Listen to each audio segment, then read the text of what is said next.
kila mtumishi wa serikali na wa chama tunao wajibu kuanzia leo ya kuhakikisha jamii yetu, wananchi wetu, tunatekeleza kauli mbiu ya Mheshimiwa Rais ya kuachia wananchi tabasamu.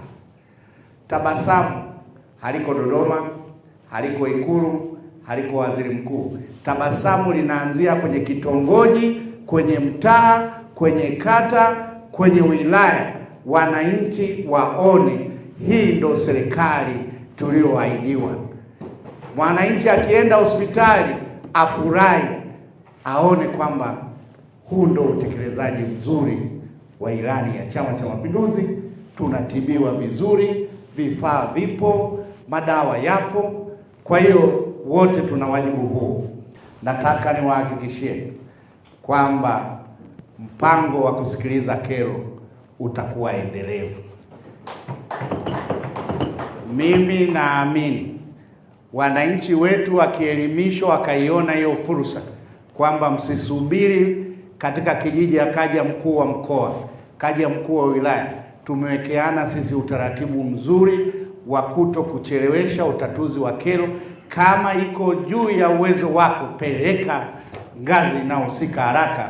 Na mimi naamini wananchi pia wakielimishwa tu kwamba kuna fursa hiyo ya kusikilizwa kila Jumatano katika kijiji, katika mtaa, katika kata, katika halmashauri, mimi naamini kuna siku naweza kuja kiongozi akahutubia bila bango.